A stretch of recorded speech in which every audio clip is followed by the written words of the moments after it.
the short answer to how the industry works is the law of large numbers. Right. So we've got $100 million in insurable risk. Do we need to buy $100 million in property coverage?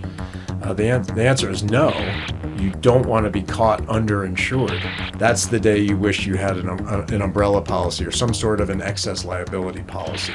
They win, you win. That's what we want to happen.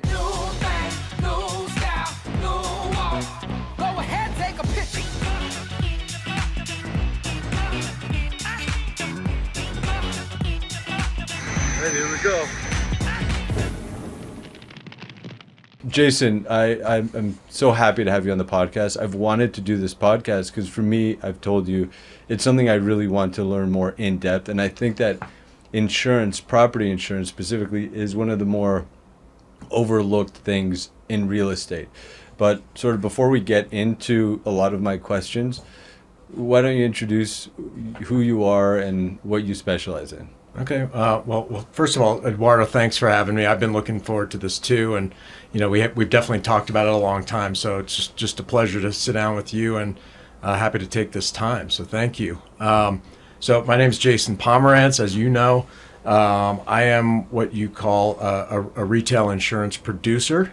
Mm-hmm. So that's a fancy name for essentially insurance sales. And so, I kind of would categorize myself in kind of like a highly consultative sales model.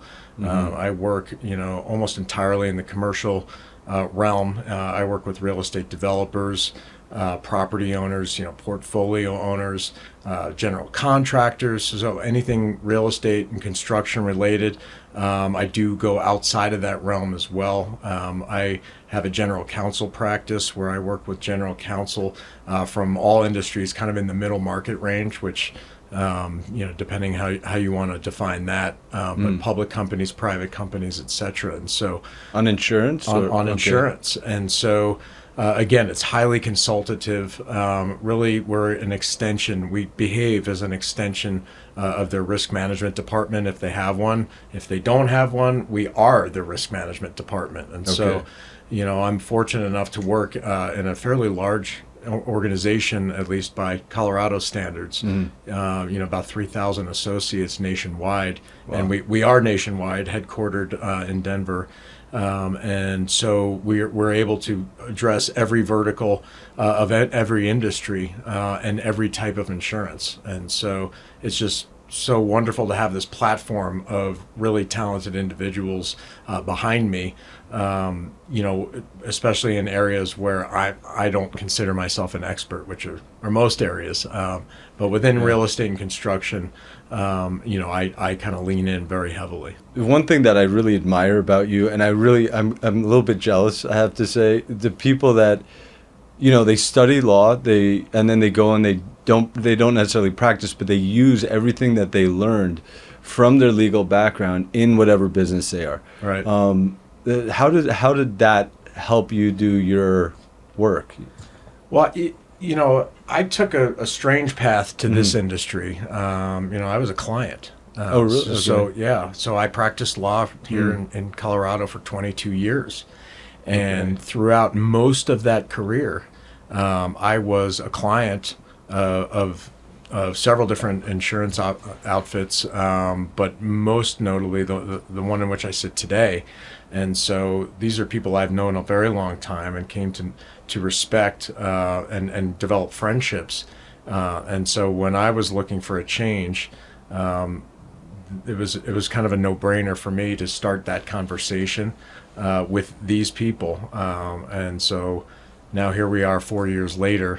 I'm totally immersed in this world, and it's just been wonderful to get to know those people better, and then a really broader swath of the industry quite a lot better. So it's been a journey. I mean, honestly, whenever we've talked insurance, I always feel like I'm in good hands with your advice and your leadership. So it's always a pleasure to talk to you about, the other things we have in common. But when it comes to insurance, there's just so much I don't know that when we talk, you never know what's happening.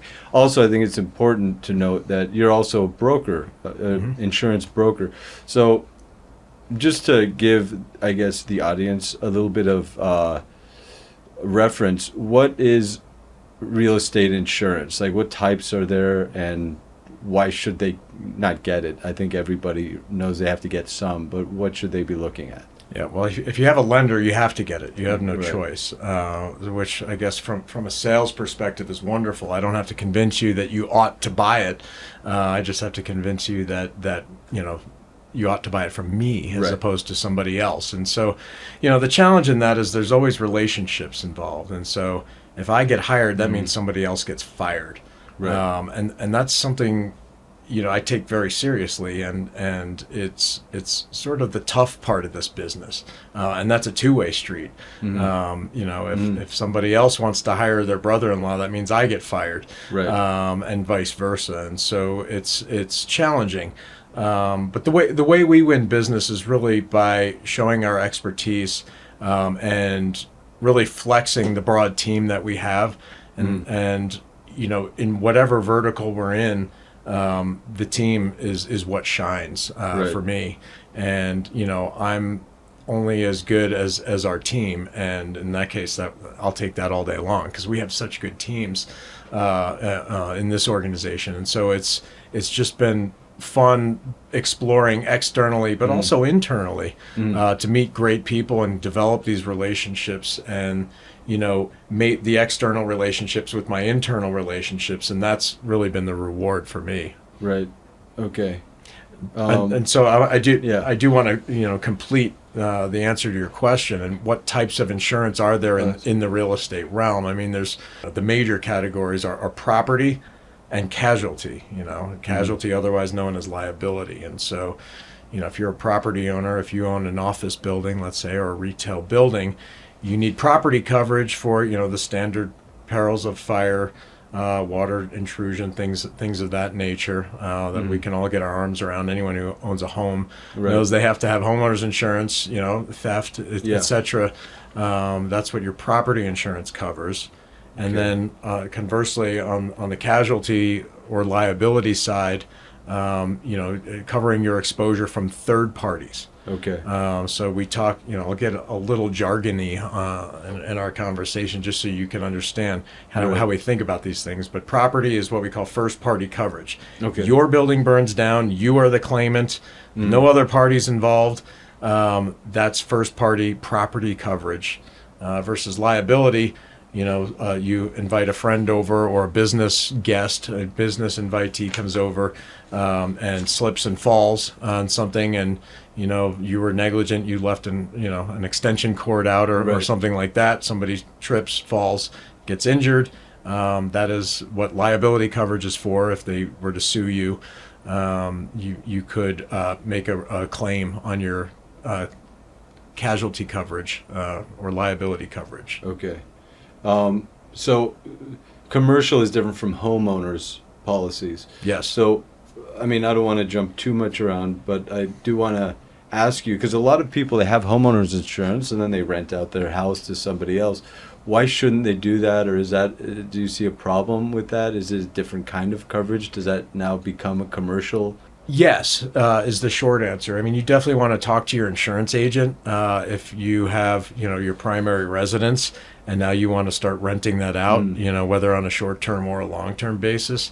You want to make sure that you have the proper coverage for the third-party exposures. And so I guess the reason behind that is, the carrier underwrote that policy when you bought it as your primary residence. They underwrote it as a primary residence. Right. If all of a sudden now you're going to turn that into some kind of a business, as an Airbnb, short-term rental or long-term rental, they need to know about that, because the exposure is different. They're going to rate it differently. It's probably going to cost you a little bit more. Right. So that's definitely a conversation you want to have. The thing that you don't want to happen in the insurance world is that you're now, based on your behavior, falling into some exception in that coverage. And so, the exclusionary language can be broad in a lot of these policies. And so always consult with your agent, make sure you have the right coverage. I definitely wanted to get into exclusions and inclusions to look for, just because it's a contract that you're signing, and you're making a deal with an insurance, and you're buying a protection, and a very complicated contract. Yeah, I mean that's why, one of the questions was, why do you need a broker? Like, if people could just find themselves, what is the benefit? And I believe very strongly in having brokers. I use car brokers. I don't, for cars, I use brokers for insurance, even real estate. I'm a broker. I don't represent myself. I usually have a broker. Yeah, I mean, you would not enter into a complex legal contract without consulting a lawyer. So likewise, like anything else, I mean, you need an experienced guide to make sure you're buying the right thing. And so in every single state, insurance agents are licensed. And that's just the beginning. I wouldn't make that your criteria, right, that we all have to be licensed. You want somebody with a certain amount of years of experience, and that is hopefully, at least in part, in the area in which you're considering. Real estate is a discipline within the insurance industry. So you want to find someone who's pretty seasoned in the real estate world. And so, with the larger company, we have the luxury of all our different teams and our specialty practices. And so, if you were to come to me, whatever the need you had, I would be able to tap the right people internally and bring that expertise to the table. And so, with a smaller agency, people tend to be a bit broader. And for, basic property risks and things like that, that's fine.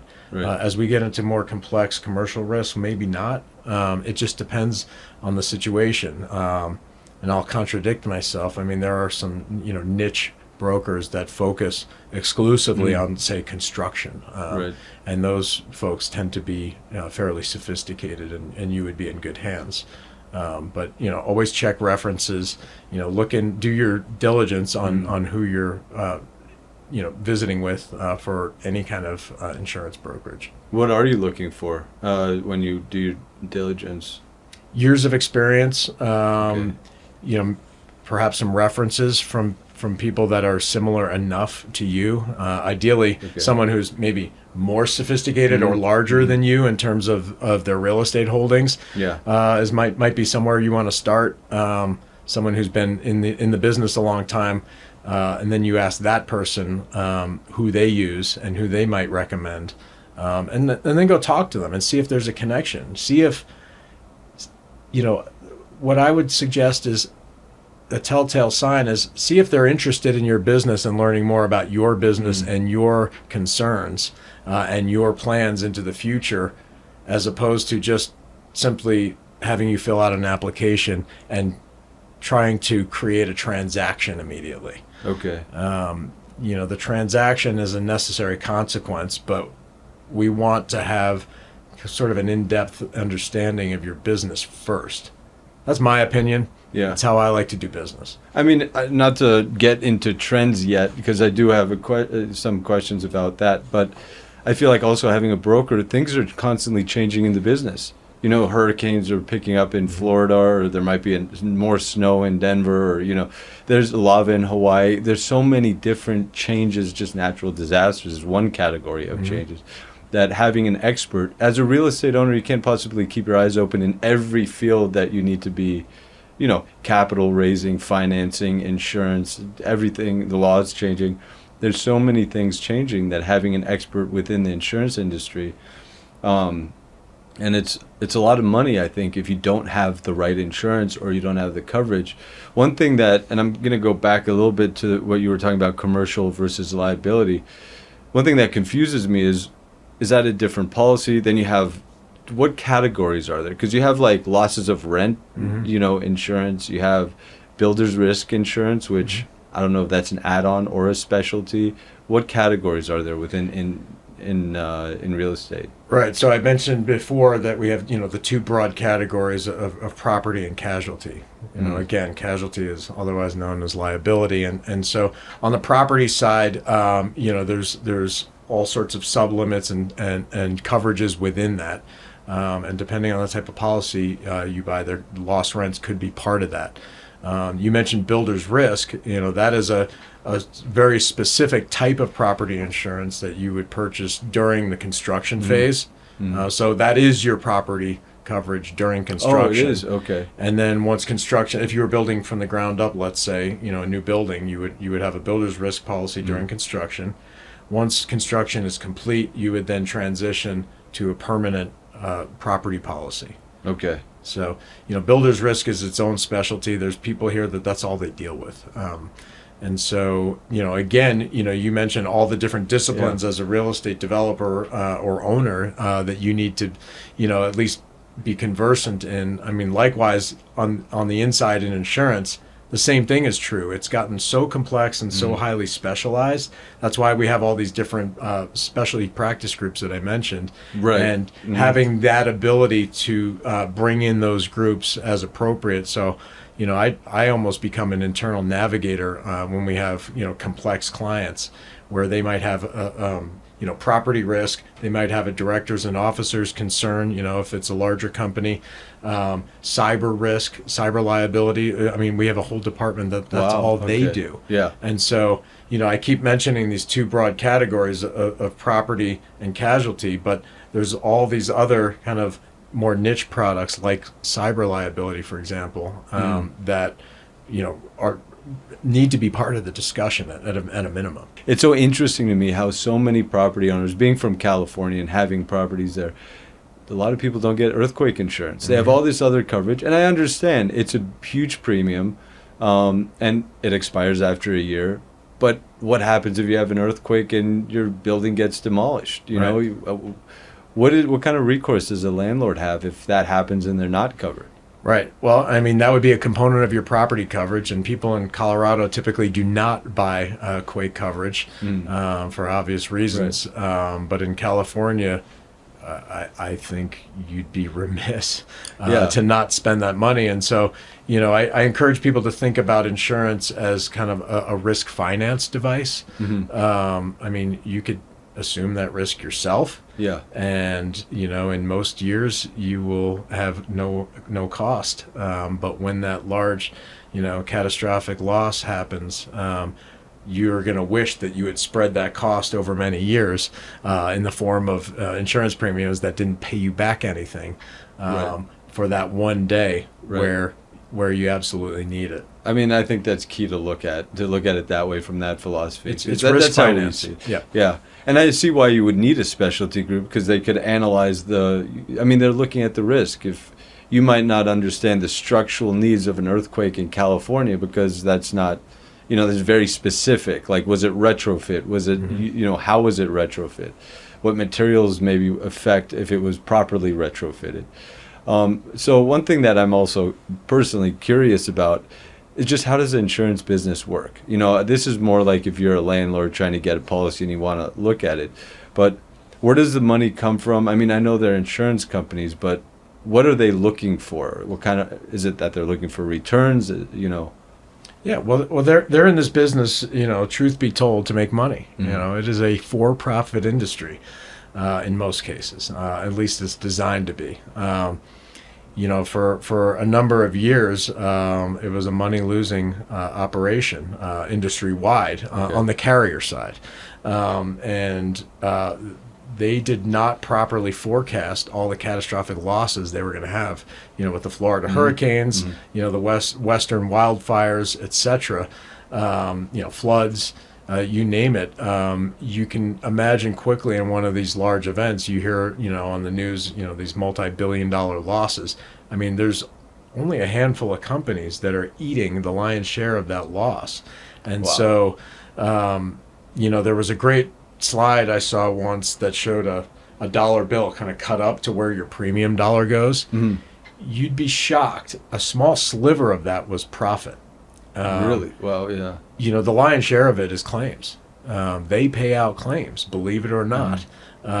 Most of that premium dollar gets paid out in claims. And so, there's a concept I learned early on in the insurance industry called the law of large numbers. And so it's a very simple concept where, we talked about that risk, the risk finance of that single catastrophic loss that you're preparing for as an insurance customer. If they have enough customers, all the rules of statistics that their forecast models ought to work. And in most cases they do work. so long as they have sufficient numbers of insureds under their program, and if they've underwritten properly and excluded, the unreasonable expected losses, then everything should work. They will keep their small amount of profit. They will pay out Right. the claims, within their expectations, and everything works just fine. They win, you win. That's what we want to happen. And so, really, the short answer to how the industry works is the law of large numbers. Right. And then when they have retained earnings in the better years, they invest those earnings and earn a return, which bolsters their coffers for when that bad event happens in those major catastrophic years. That makes a ton of sense. So, question about, there's another thing about being an agent, I think. Is there a lot of competition? I always see I love having agents because they're my gatekeepers, they're my communication, they're my presentation to the companies. Is there a lot of competition within the insurance? Like... At the retail level where I sit? Yeah. Not brokers, but like providers. Oh, on the carrier side? Yeah. In most cases, yes. It depends on the industry. I mean, if you're talking about, inland, property risk, sure, there's tons. Okay. When you get into coastal and cat areas, What's category? Catastrophic. Okay. Think Florida. Okay. Okay. Think coastal Florida, coastal Texas. Gulf Coast. Yeah. Where we have all these major catastrophic losses. The carrier, the competition has dwindled. Yeah. I mean, there's only so many carriers that will play in that arena. A bit closer to home, I deal with a lot of multifamily construction. And in Colorado, we get to brag about being the #1 worst state for construction defect litigation. Right. And so I can count on one hand how many carriers will write construction insurance policies for condominiums. We could spend 2 Really? hours Yeah. talking about condo litigation in the U.S., particularly in Colorado. It's really bad. We could talk about California with the wildfire risk. I mean, you hear large carriers that have pulled out of that state due to the unacceptable wildfire risk. They just can't do it anymore. Right. And so every time you lose one of those competitors, the premiums go up. I mean, it's simple supply and demand, economics. And so there's a reason why we've seen our property rates climbing in double-digit numbers for the last 5-6 years.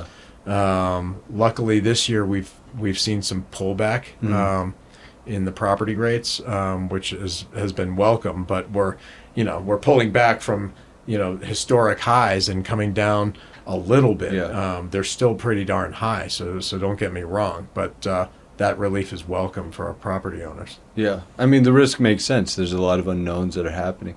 One thing I was mentioning when we were by the elevators that I wanted to tell a little story. It's not a story. I owned a property. It was vacant.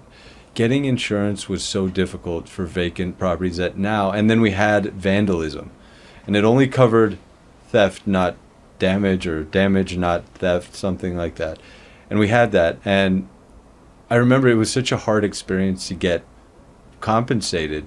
Why is vacant property insurance? It's something I'm scared of now. Yeah. Is vacant property insurance difficult to get insurance for? It is. So I oversimplified the industry in talking about the law of large numbers, but it's also the law of small numbers. They are record keepers. The insurance industry is better record keepers than our governmental entities or anybody else. Because it's their bottom line that's on the line. Statistics, yeah. Exactly. And so, they've got actuaries and data scientists involved looking at risk, past performance as a guide. That's all we have, right? And so they typically look at 5 years in the past, sometimes more than that. And they're looking at you as a property owner yourself. What kind of loss history do you have? Are you, a mindful of your properties. Right. They look at the geography. Is that particular zip code prone to certain types of claims? And then kind of broadly, what are we seeing trend-wise, either in that state or across the country? And one thing that is clear to them is that vacant properties see more claims. Right. We have vandalism risk. We have leaky pipes that go unnoticed for weeks or months that cause tremendous amounts of damage. And so, vacant properties just are a peculiar kind of risk, just because of their nature. That makes sense. Yeah. I mean, that answers one of the questions, and it's one of the key questions. What do insurance companies want to see? That's a big part of it, because you want to be insurable, and you want to prepare for that. It's something you have to underwrite, something you need to think of. I really do feel that people are not educated enough on insurance. I think it would help to have insurance, or to have a good agent that explains a lot of these things to you. So a common problem that I've heard about, and this happened in one of my properties, was being underinsured. And that probably happens very often, because you don't think of construction costs going up. You're not getting a bid every year to see how much things cost or anything like that. How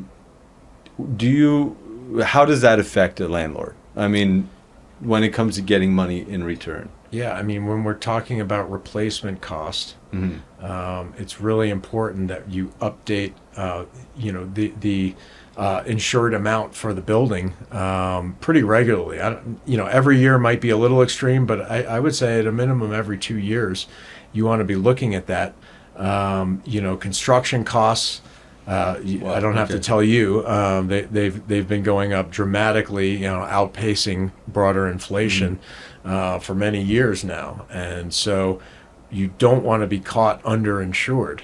And so the industry has tools. The Marshall and Swift guide is a tool that we use, where we can say, okay, you have a retail building in a certain zip code, a certain type of masonry construction, and a certain type of roof, and we can do some cowboy math and come up with within a pretty decent margin of what replacement cost for different things is going to be on that building.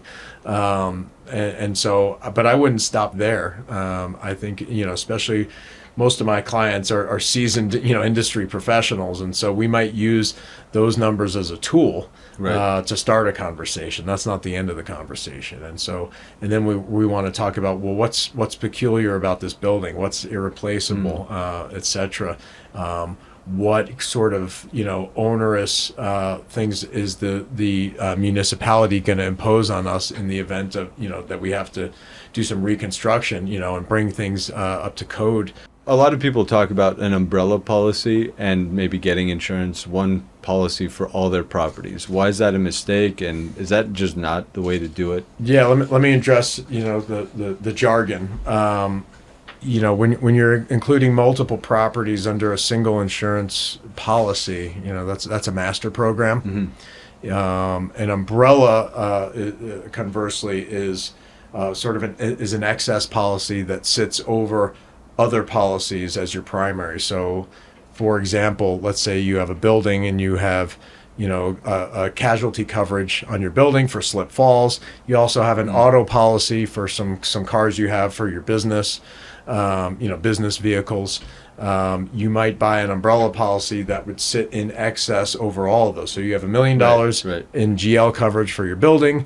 You have $1 million in auto coverage, and then maybe you have a $5 or a $10 million umbrella policy that sits above that for if one of your employees, God forbid, takes out a carload of people and injures or kills them. You would have millions of dollars in potential claims coming your way. That's the day you wish you had an umbrella policy or some sort of an excess liability policy. So two different categories. So your original question, was about master policies covering multiple properties. I'm a fan of that. Once you get above about 5 substantially sized properties, it starts to make sense. Okay. And so most of our clients will buy one-off policies until they get to that level.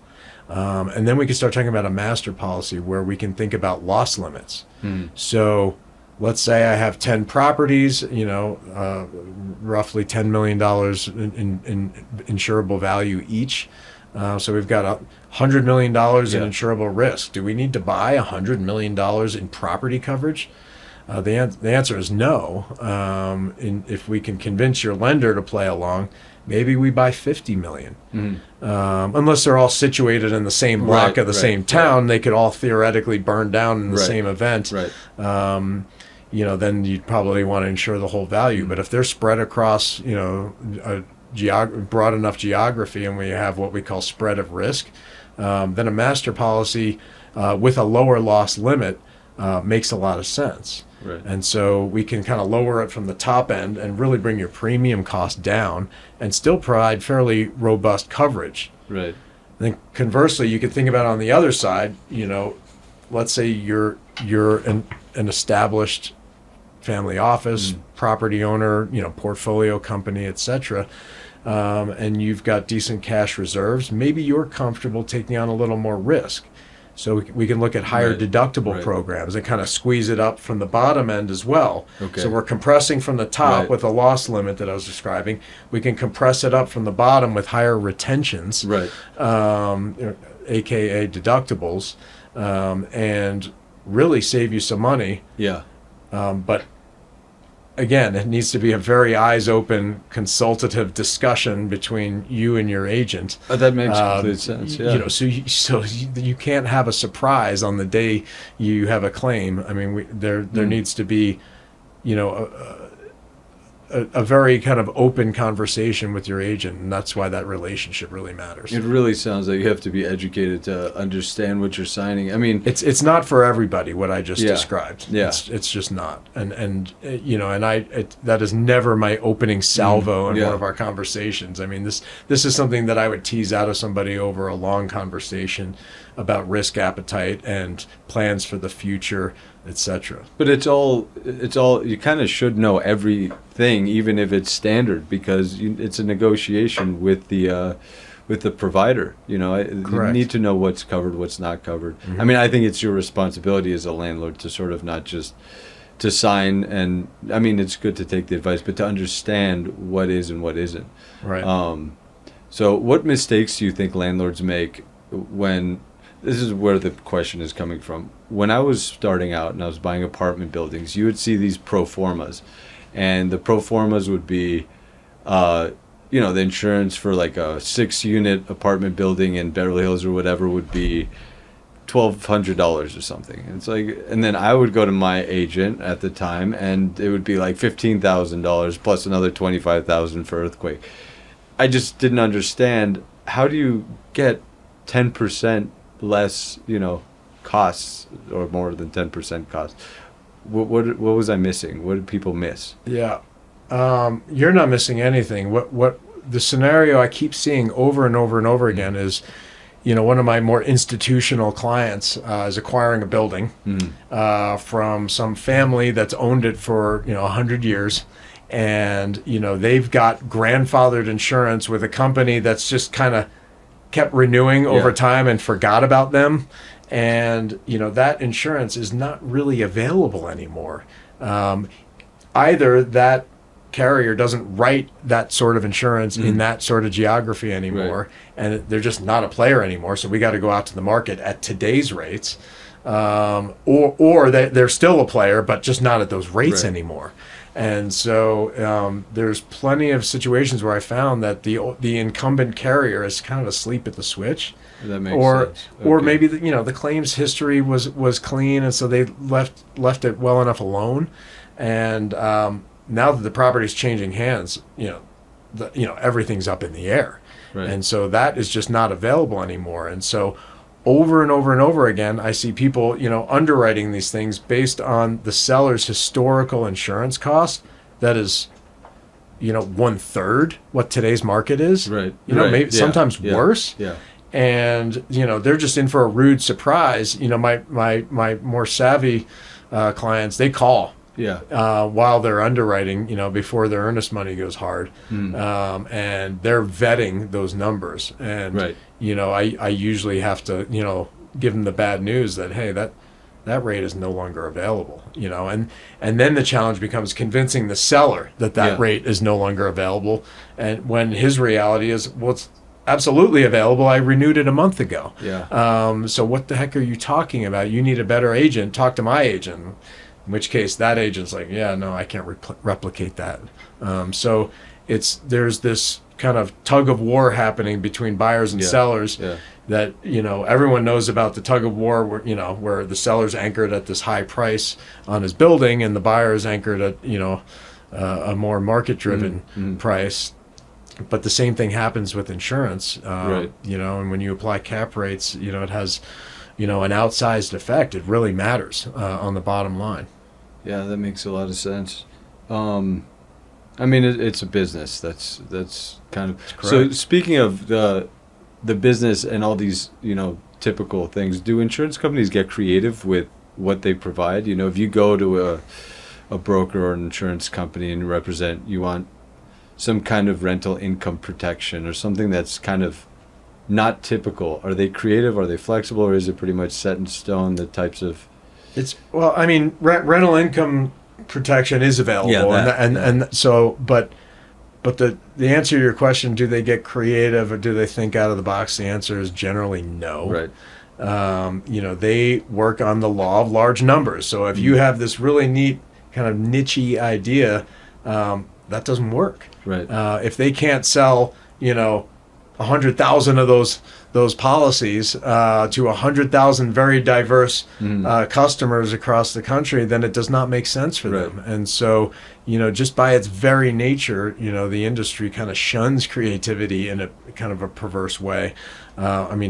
I think I'm thinking of it in a perverse way, but it does make sense when you think about the actuarial science that has to undergird their underwriting.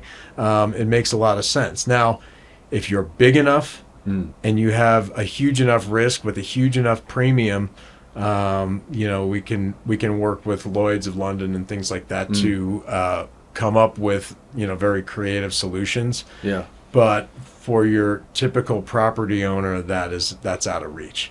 We've done some major projects for some marquee like stadiums and things of that nature where creativity is allowed. On that kind of a scale.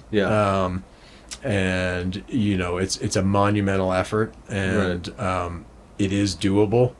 But if you've got a typical office building, retail building or warehouse or something like that, it's just not in the cards. It makes sense because you're asking a company to put their resources into something that's not typical. Right. And it's going to cost money, so you have to make it a convincing argument that it's worth them investing into looking into that. Right. But I will say that, the creativity does come in on the margins. Okay. So if we go back to your vacant building example, if you came to me and said, look, I have this vacant building, it's in a high crime area, we would run some crime scores and things like that to vet that first of all. And then we would come up with a plan, or I would encourage you to work with us to come up with a plan. So we would bring in our risk control team, and we would come up with a series of recommendations, some of which might be fairly cost effective, others might be, out of reach, expense wise. But we would come up with those recommendations, figure out what was economically feasible for you, and do a plan. So let's say we want to install security cameras. We want to hire, a company that does active monitoring. That's, they're watching those cameras. They're not just waiting for an event to happen to address after the fact. That doesn't work. We can put water leak detectors in the building and try to, and then maybe some fencing and lighting solutions and things like that. Registering, with the local police that it's a vacant building, and, maybe they'll do a little more drive-bys than they otherwise would. And then they'd be alerted if they saw human activity at night, let's say, that, hey, that's not supposed to be there. And so by implementing these things, we can proactively work with the carriers to just show how you kind of rise to the top amongst other risks. and hopefully get some more quotes for you and have a more competitive process for you that hopefully yields a better outcome for you. So I think there's room for creativity between property management, property owner, and insurance agent to work together to come up with a plan that works. They just want to be taken, their risks to be mitigated by some level, which makes complete sense. Yeah, it's the difference between just filling out an application and really being proactive to try to rise to the top, because they get a lot of submissions. Yeah. And they all tend to look the same. Yeah. You don't want to look the same. Right. No. That makes sense.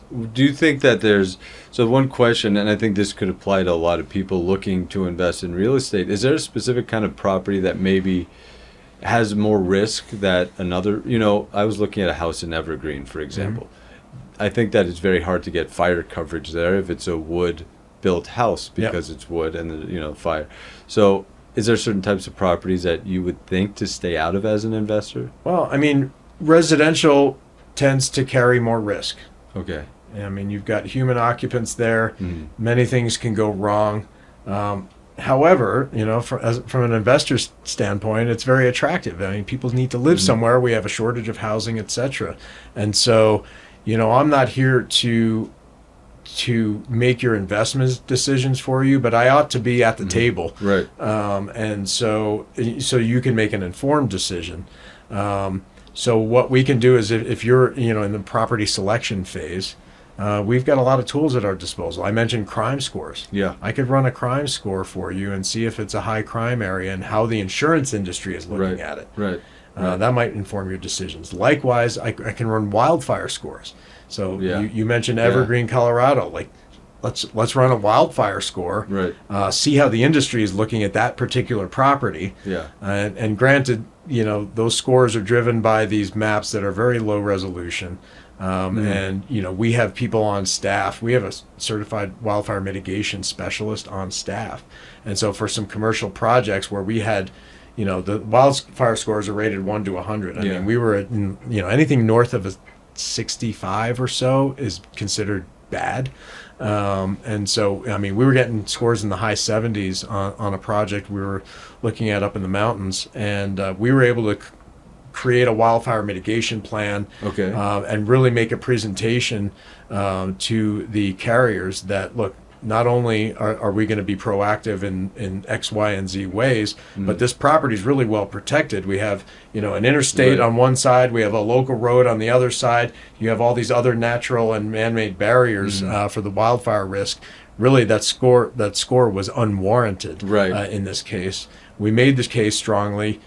Enough carriers accepted that case, and we had a competitive bidding process that turned out well for the client.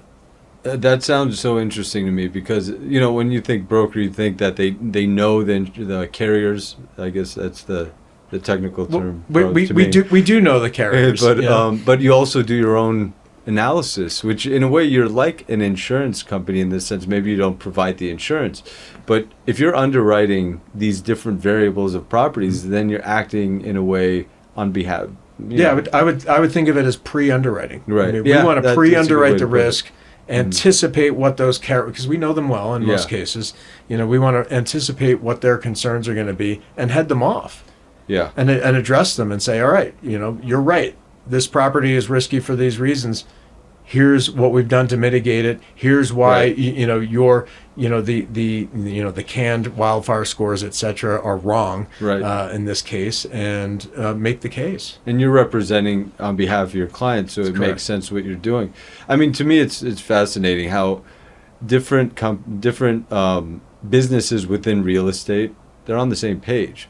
The owner doesn't want the house to catch on fire. The insurance doesn't want the house to catch on fire or property or whatever it is. So you're on the same page of wanting to mitigate. If you have a vacant building, you don't want somebody to break in. Correct. So what are you going to do to be on the same page? I mean, the profit maybe and the value going up, that's maybe more on the landlord's better more in the landlord's interest. But in terms of like risk mitigation, it is very similar. Well, and selfishly, as an insurance broker, I want my clients to be long-term insurable.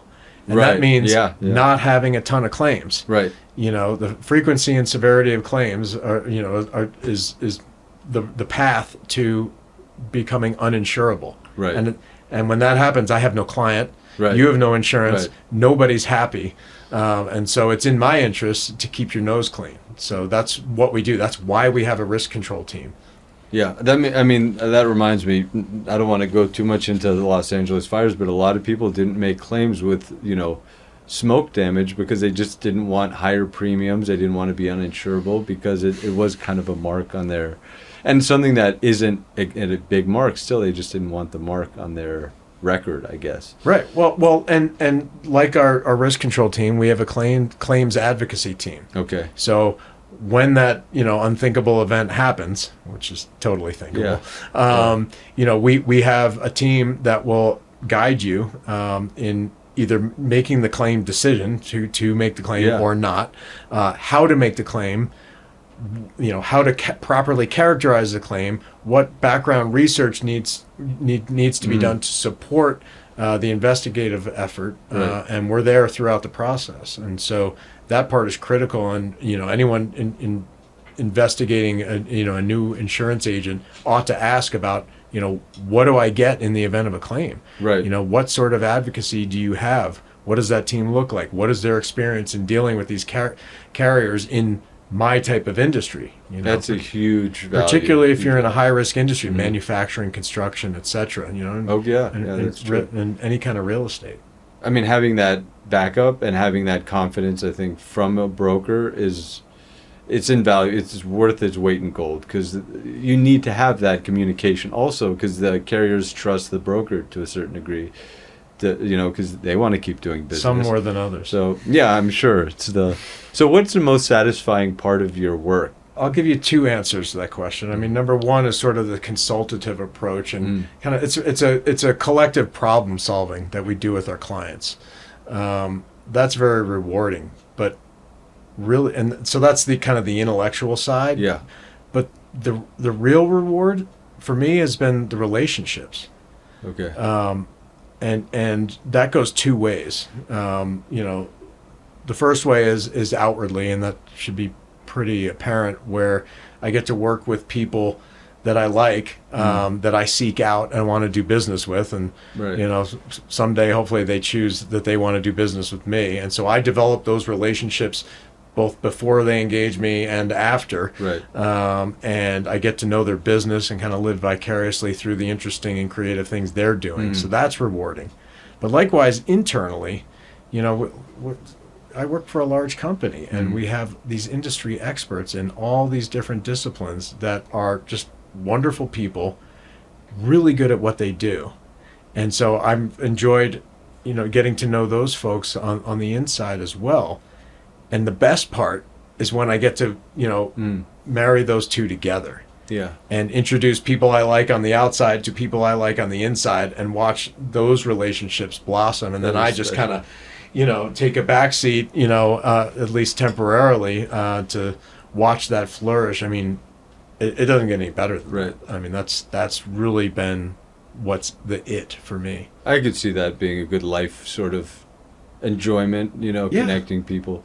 Yeah. So I don't know if you guys do bonds and securities like that. Do we do. We have a surety group here that's dedicated to that practice. I mean, we do payment and performance bonds for contractor clients. That's a big part of it. We do fidelity bonds for our employee benefits clients, and the list goes on. But I think payment and performance bonds are probably the most common, and it's a tremendous practice. We have a whole team that's all they do. I almost didn't want to touch on that because it's so different and it is very niche, but it's extremely, there's so many risks in construction and having performance bonds and all these. I mean, there's so many different types of bonds, but I don't know if it works in a similar way. It is an insurance. It's just a different name for a specific type. Yeah. So is it the nature of the business similar? It's actually very different. Okay.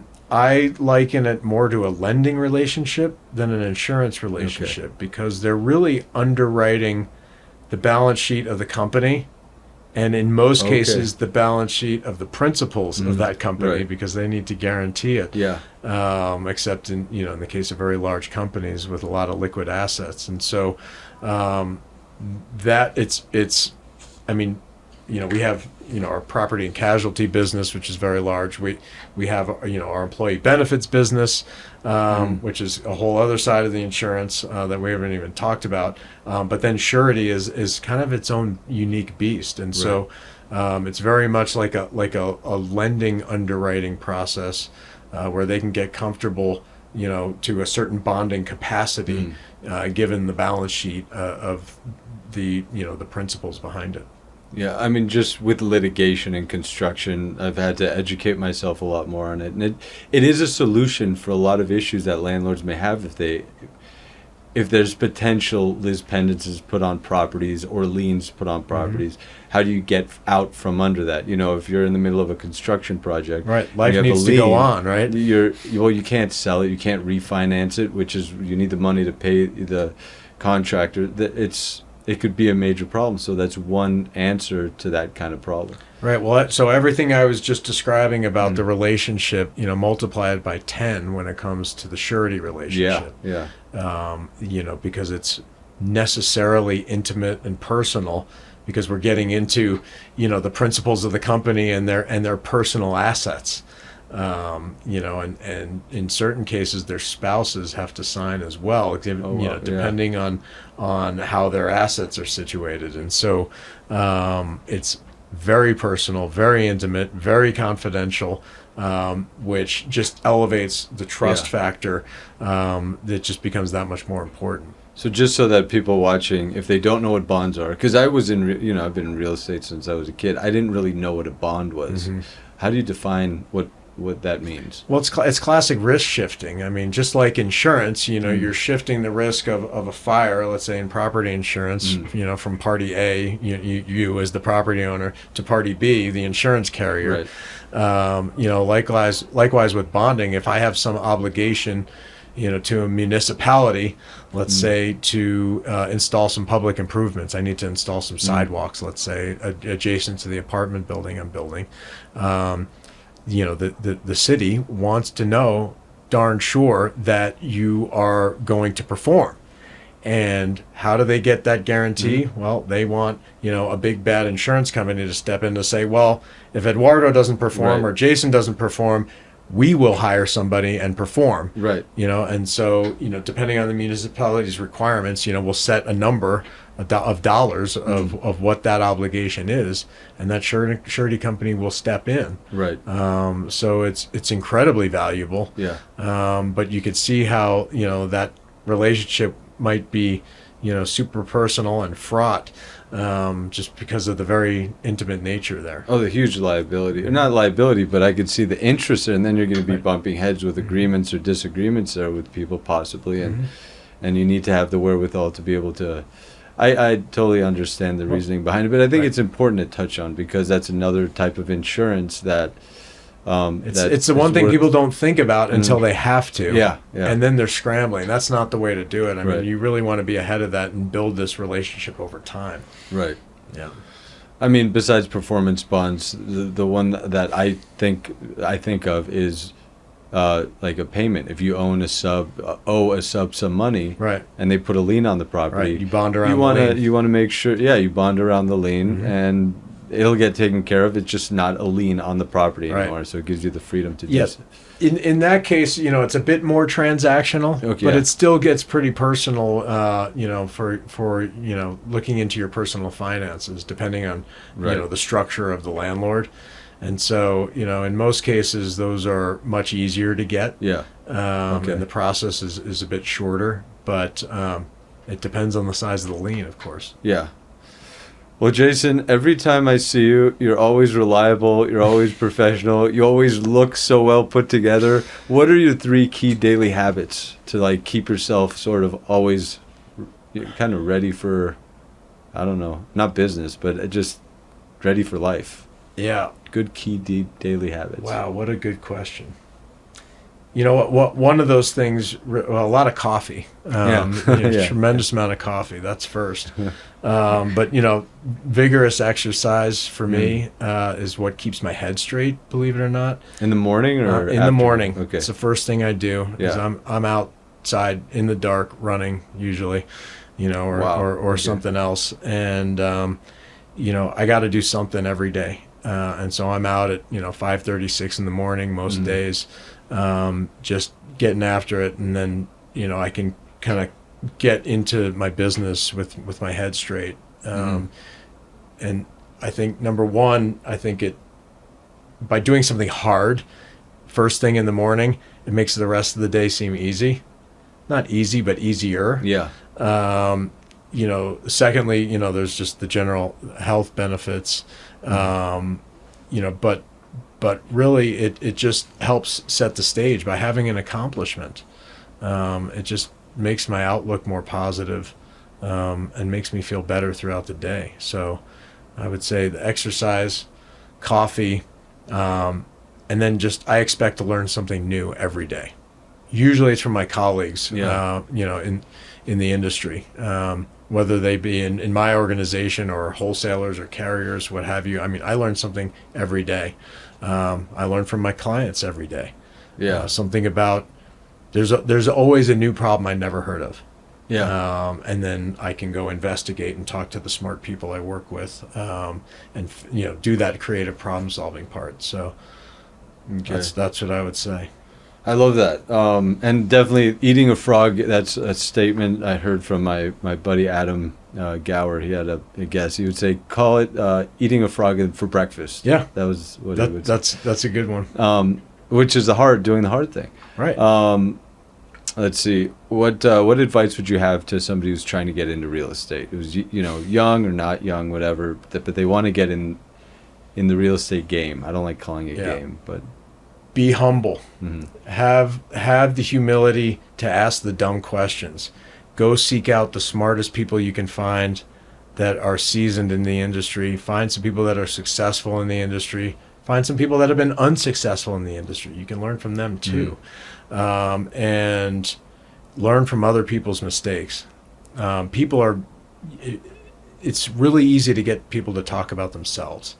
And you can learn so much. So do not pass up that opportunity. What's the hardest lesson you've learned in your career that helped you grow the most? Oh my. That's a tough one. Yeah.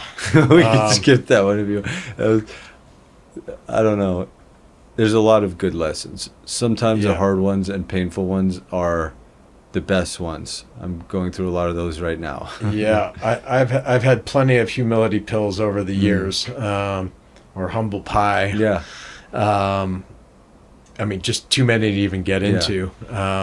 But again, learning from my own mistakes instead of somebody else's. It would have been a lot less painful learning from somebody else's. But we grow. And there's nothing like accelerating your growth through painful lessons like that. So, we learn from pain. Well, thank you so much for being on the podcast. Thank you for what you do. Thank you. You've helped me a lot. And It's been a great conversation. I appreciate it. It was really fun. Thanks. Well, I'll see you tomorrow night. All right. Well, I'm trying to make insurance fun. Yeah, this is great. This is very educational. I don't think there's anything like this out there.